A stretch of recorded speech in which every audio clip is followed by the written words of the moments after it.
នេះគឺជាកោះដែលដាច់ស្រយាលមួយពីពិភពលោកខាងក្រៅនៅលើកោះនេះគ្មានដើមឈើគ្មាន villager ហើយពោរពេញទៅដោយគ្រោះថ្នាក់ជាច្រើនដែលអាចនឹងបង្កឡើងបានគ្រប់ពេលវេលាចឹងថ្ងៃនេះដែរខ្ញុំបានសម្រេចចិត្តថានឹងមក survival នៅលើកោះមួយនេះ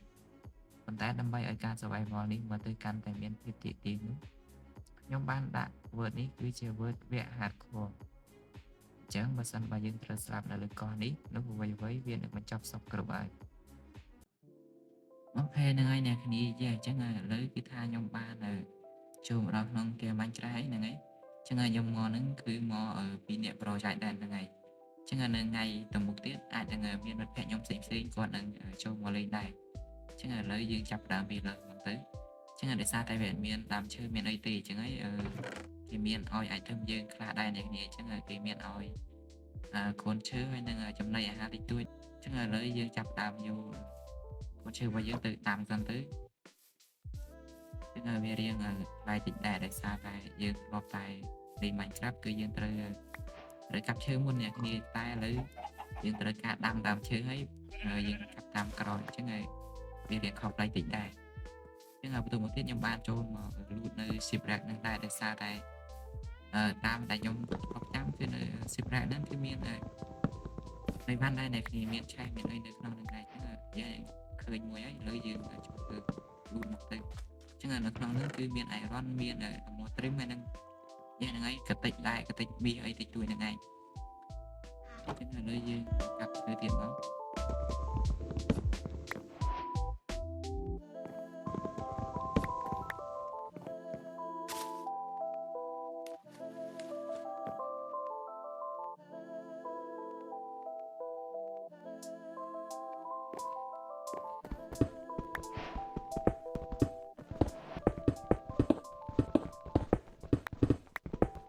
ដោយសារតែពេលខ្ញុំចូលលូតនៅក្នុង shipwreck ហ្នឹងខ្ញុំបាន iron មួយចំនួនដែរអញ្ចឹងហើយយើងធ្វើ tool មកពី iron ទៅអ្នកគ្នា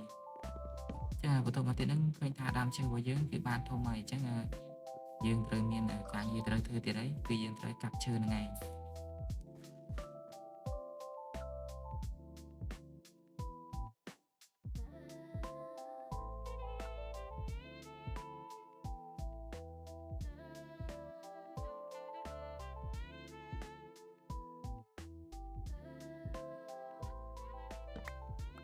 អូខេអញ្ចឹងបន្ទាប់ពីយើងបានកាប់ដើមឈើហើយអញ្ចឹងខ្ញុំក៏បានរៀបចំយកឈើទៅទុកសិននេះអញ្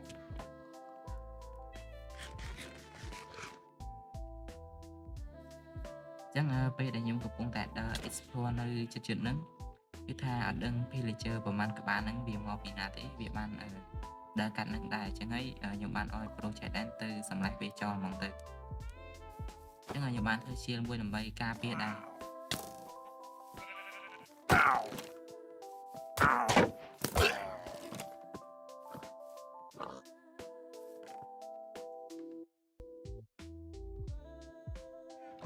អញ្ចឹងនៅត្រង់កន្លែងហ្នឹង project ដែរអត់ដឹងថាគាត់រវល់ធ្វើអីទេអ្នកគ្នាអញ្ចឹងcreeper បានដើរទៅទូគាត់អញ្ចឹងគាត់ប៊ីងាប់ដែរអ្នកគ្នាចឹងបន្ទាប់ពីនឹងមកខ្ញុំបានចំណាយពេលដើម្បីសម្ងាត់ដីនៅតំបន់ហ្នឹងដែរដោយសារតែនៅថ្ងៃអនាគតទៅយើងនឹងមានគម្រោងដើម្បី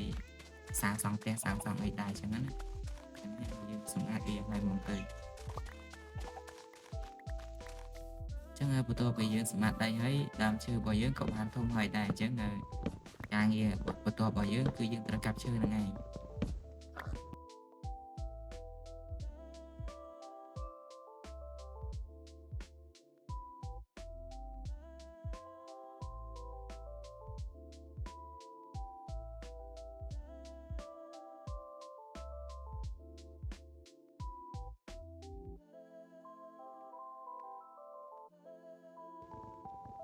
កំឡុងពេលដែលខ្ញុំកំពុងតែកាប់ឈើហ្នឹងបង iFrog MC គាត់បានចូលមកលេងដែរចាអញ្ចឹងឥឡូវយើងបានគ្នា3នាក់លេងហើយចឹងមានខ្ញុំហើយ brother ចៃដែនហើយនឹងបង iFrog MC ហ្នឹងហើយអញ្ចឹងវាអត់សូវស្ងាត់ដូចមុនទេយើងបានគ្នាដល់ទៅ3នាក់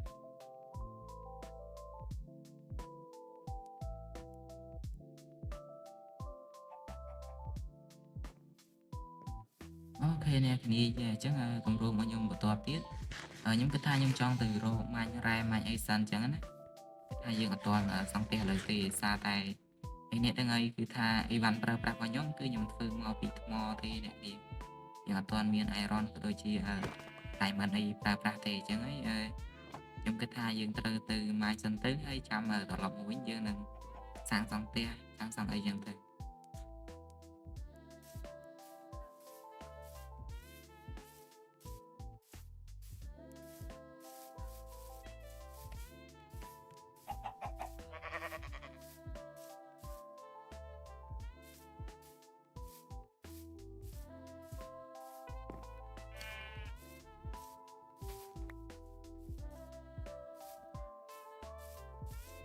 អូខេអ្នកនាងអញ្ចឹងឃើញថាដើមឈើរបស់យើងឥឡូវបានធំហើយប៉ុន្តែខ្ញុំគិតថាខ្ញុំអត់ទាន់ចាប់លើទេខ្ញុំនឹងទៅ mine សិនអ្នកនាងដោយសារតែមិត្តភក្តិរបស់ខ្ញុំគាត់ចុះទៅ mine រ៉ែមុនហើយអញ្ចឹងនៅសល់តែខ្ញុំទេ នៅពេលខ្ញុំចុះទៅដល់ទៅឃើញថាបង iFrog MC គាត់បានកៅអៅធ្វើពី copper បាត់ហើយអញ្ចឹងយ៉ារៀងលឿនដែរខ្ញុំអត់ទាន់បានអីបានតិចអញ្ចឹងឲ្យគាត់នៅបានហ្នឹងទៅយើងបានចុះទៅក្រោមទៅដោយសារតែនៅក្រោមអាចនឹងមានភ័យមានអីចឹងទៅ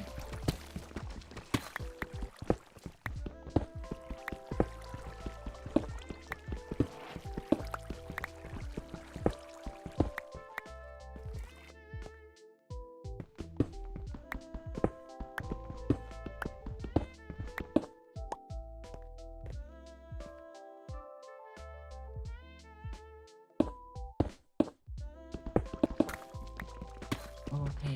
ទីបំផុតគឺថាយើងបានជួប diamond ហើយអ្នកនាងអញ្ចឹងយើងបានជួប diamond ហើយ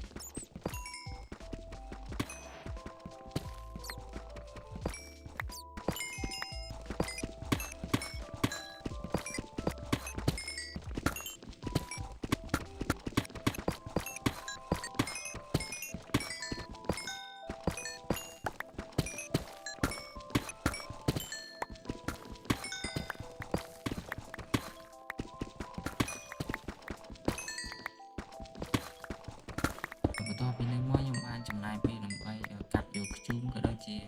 កាប់យកថ្មដែរអ្នកនាងសារតែយើងមានកម្រងឡើងទៅវិញហ្នឹងយើងចង់សាងសង់ផ្ទះហើយអញ្ចឹងយើងត្រូវការថ្មត្រូវការអីដែរអញ្ចឹងណាអញ្ចឹងខ្ញុំបានចំណាយពេលដើម្បីកាប់ថ្មនៅនឹងដែរ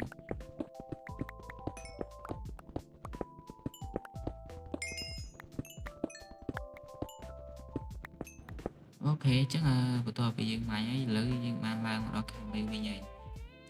ឡើងមកដល់ឃើញថាដើមឈើរបស់យើងបានធំហើយចឹងខ្ញុំគិតថាដើមឈើប៉ុណ្ណឹងយើងអាចសំលំមដើម្បីសាងសង់ផ្ទះបានហើយចឹងបន្ទាប់មកទៀតខ្ញុំបានរៀបចំទុក item ទុកអីចឹងទៅ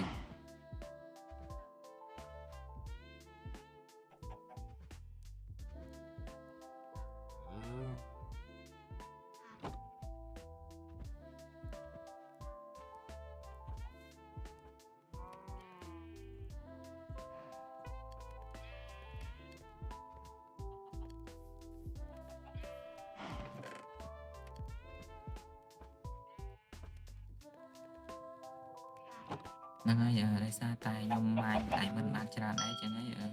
ខ្ញុំក៏រកចិត្តថានឹងធ្វើខោអាវមកពី diamond ហ្មងទៅចឹងមានទៅតែខោអាវទេយើងធ្វើpickaxe ធ្វើបន្ថែមអីដែរចឹងណាចឹងនៅពេលខ្ញុំកំពុងតែធ្វើហ្នឹងគឺថាបង iFrog គាត់បាន TP មកដែរចឹងហើយខ្ញុំក៏បាន accept គាត់មកទៅ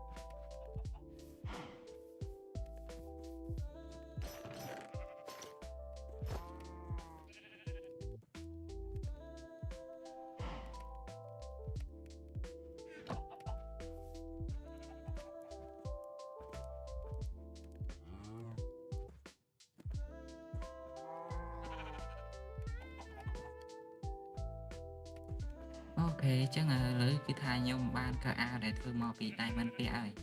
អញ្ចឹងគម្រោងបន្ទាប់របស់ខ្ញុំគឺខ្ញុំនឹងសាងសង់ផ្ទះតែខ្ញុំសាងសង់ដូចហ្នឹងគឺសាងសង់អត់ធំទេអ្នកនាងធ្វើត្រឹមតែតូចល្មមទៅគឺបានហើយអញ្ចឹងដោយសារតែយើងសាងសង់ទៅបើយើងធ្វើធំក៏យើងអត់ដែលបាននៅក្នុងផ្ទះដែរយើងនៅតែខាងក្រៅហ្នឹងអញ្ចឹងឲ្យយើងធ្វើផ្ទះដើម្បីទុកដាក់ឯ item ទៅគឺបានហើយ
អូខេអ្នកទាំងអស់គ្នាអញ្ចឹងផ្ទះរបស់ខ្ញុំគឺខ្ញុំគិតថាសាងសង់តែប៉ុណ្្នឹងទៅគឺបានហើយអញ្ចឹងមិនចាំបាច់ធ្វើធំអីទេដោយសារតែយើងធ្វើធំក៏អត់ដែលបាននៅក្នុងផ្ទះដែរអញ្ចឹងខ្ញុំធ្វើតែប៉ុណ្្នឹងទៅសារតែណាមួយយើងអត់សូវសម្បូរឈើដែរអញ្ចឹងឈើរបស់ខ្ញុំគឺខ្ញុំប្រើទុកដើម្បីសាងសង់អីផ្សេងដែរអញ្ចឹងខ្ញុំគិតថាផ្ទះរបស់យើងខ្ញុំធ្វើតែប៉ុណ្្នឹងទៅគឺបានហើយអញ្ចឹងគម្រោងរបស់ខ្ញុំបន្តទៀតគឺខ្ញុំនឹងសម្អាតនៅខាងក្នុងផ្ទះដើម្បីប្រើអ្នកគ្នាអញ្ចឹងយើងអាចប្រើជាឥដ្ឋក្រួយអញ្ចឹងទៅខ្ញុំអាចចំណាយពេលដើម្បីសម្អាតនៅខាងក្នុងដែរ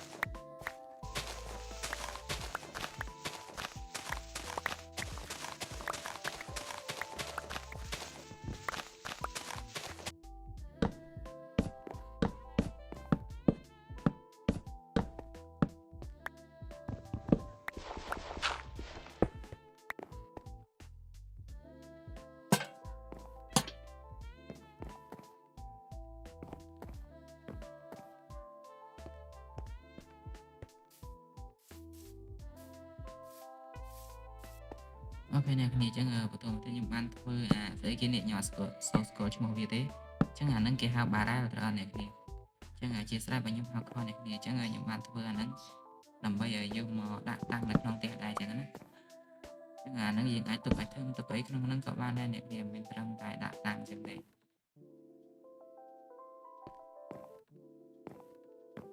អូខេអ្នកទាំងអស់គ្នាអញ្ចឹងបន្តមកទៀតហ្នឹងខ្ញុំបានរៀបចំនៅខាងលើដែរដោយសារតែផ្ទះរបស់យើងនេះវារាងតូចអញ្ចឹងហើយយើងរៀបចំខាងលើទៅឲ្យបានទីកន្លែងដើម្បីទុកឲ្យធំរាងធំដែរអញ្ចឹងបន្តមកទៀតហ្នឹងគម្រោងរបស់ខ្ញុំចង់សាងសង់ផ្លូវជុំវិញផ្ទះនឹងដែរអញ្ចឹងខ្ញុំបានមកកាត់យកស្លឹកឈើដែរដោយសារតែយ៉ាងហ្នឹងឯងផ្លូវជុំវិញផ្ទះគឺខ្ញុំតែងតែដាក់ស្លឹកឈើដើម្បីតាំងឲ្យមើលទៅវារាងស្អាតអញ្ចឹងហើយយើងកាត់យកស្លឹកឈើអញ្ចឹងទៅអញ្ចឹងបន្តមកទៀតហ្នឹងខ្ញុំបានរៀបចំទីដើម្បីធ្វើជាផ្លូវដែរខ្ញុំគិតថាធ្វើជុំវិញផ្ទះហ្នឹងទៅតែមើលទៅគឺវារាងស្អាតដែរ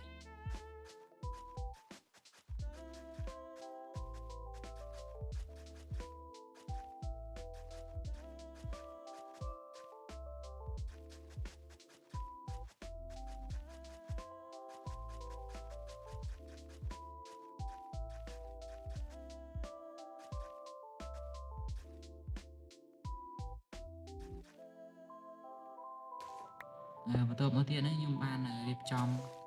យកថ្មយកអីមកដាក់តាំងនៅចិត្តនឹងដែរដោយសារតែបើយើងយកតែផ្លូវដែលយើងជីកដោយប្រើប៉ាហ្នឹងមើលទៅវាអត់ស្អាតទេអញ្ចឹងហើយខ្ញុំបានដាក់តាំងតិចតួចដែរដើម្បីឲ្យមើលទៅវាទាក់ទាញបន្តិច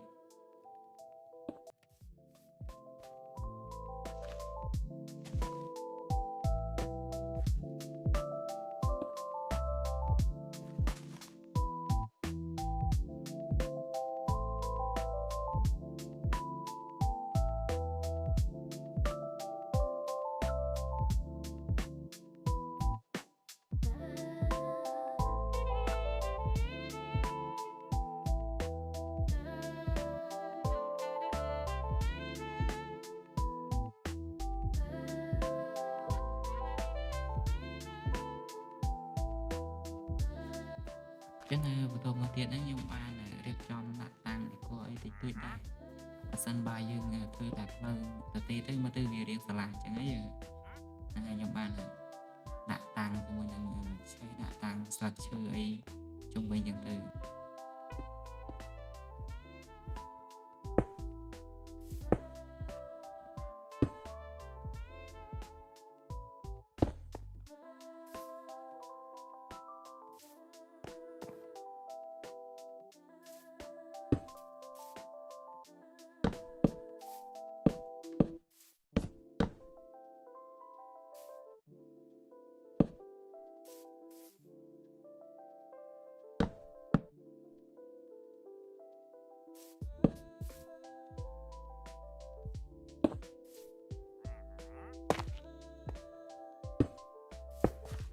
អូខេអ្នកទាំងអស់គ្នាអញ្ចឹងផ្ទះរបស់ខ្ញុំគឺខ្ញុំគិតថាសាងសង់តែប៉ុណ្្នឹងទៅគឺបានហើយអញ្ចឹងអ្នកគ្នាអាចមើលមកជុំបានយេ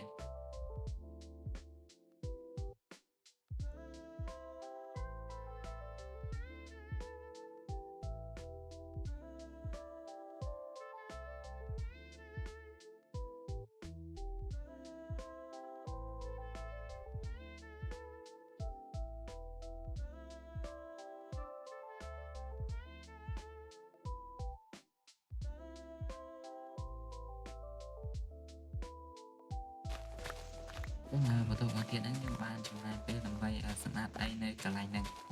ដោយសារតែខ្ញុំត្រូវសាងសង់ទីកន្លែងដើម្បី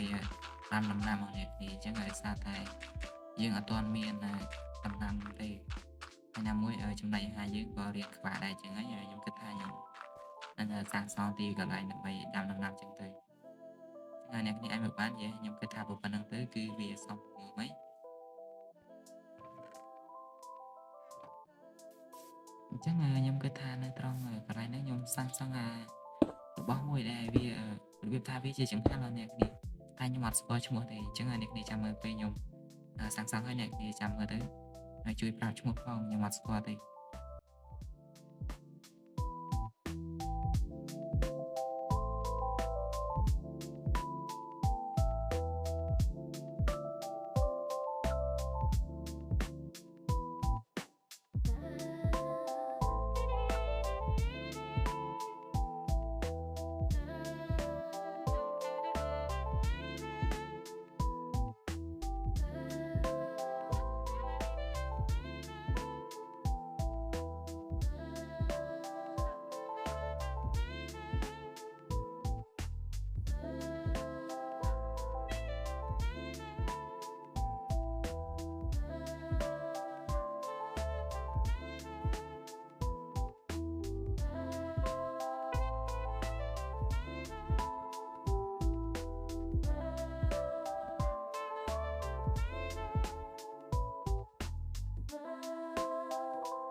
អូខេអ្នកទាំងអស់គ្នាអញ្ចឹងកន្លែងហ្នឹងគឺថាខ្ញុំបានសាងសង់ហើយអញ្ចឹងបន្ទាប់មកទៀតខ្ញុំបានរៀបចំដាក់ទឹកទៅអ្នកគ្នាសារតែដំណាំរបស់យើងគឺត្រូវការទឹកបើយើងដាំអត់ដាក់ទឹកទេគឺវាអត់ដោះទេអ្នកគ្នាអញ្ចឹងបន្ទាប់មកទៀតហ្នឹងខ្ញុំបានរៀបចំជីកដីអញ្ចឹងទៅបន្ទាប់មកទៀតខ្ញុំបានជីកដីសម្រាប់ដាំទៅអញ្ចឹងដំណាំរបស់ខ្ញុំអត់មានដាំអីទេគឺមានតែការ៉ុតស្រូវហើយនិងដំឡូងហ្នឹងឯងអ្នកគ្នាអញ្ចឹងដាំតែ3ហ្នឹងទៅគឺបានហើយអញ្ចឹងអ្នកគ្នាអាចមើលបានបន្ទាប់មកទៀតខ្ញុំបានរៀបចំតាមអីគួរអីតិចតួចជិតនឹងដែរ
អូខេអ្នកទាំងអស់គ្នា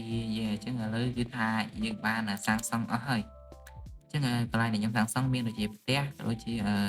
កន្លែងសម្រាប់ដាំដំណាំនឹងឯងអញ្ចឹងខ្ញុំដើរ review តិចទៅនៅជុំវិញផ្ទះខ្ញុំបានសាងសង់ផ្លូវក៏ដូចជាមានការតាំង decor តិចតួចអ្នកគ្នាហើយនៅខាងក្នុងផ្ទះគឺខ្ញុំបានមានកន្លែងទុកឯកធំអញ្ចឹងទៅអញ្ចឹងនៅខាងនោះវិញគឺជាកន្លែងសម្រាប់ចិញ្ចឹមសត្វតែមានដោយប្រាក់ដោយចែកដែនហ្នឹងឯងអញ្ចឹងគាត់អាចនឹងមានចេញវីដេអូនៅលើ page របស់គាត់ដែរអ្នកគ្នាអញ្ចឹងបន្ទាប់មកទៀតយើងដើរមកខាងនេះមកគឺមានផ្លូវដែលចេញពីផ្ទះមកកន្លែងដាំដំណាំហ្នឹងឯងអញ្ចឹងចំពោះដំណាំរបស់ខ្ញុំវិញគឺមានស្រូវមានដំឡូងហើយនិងការ៉ុតហ្នឹង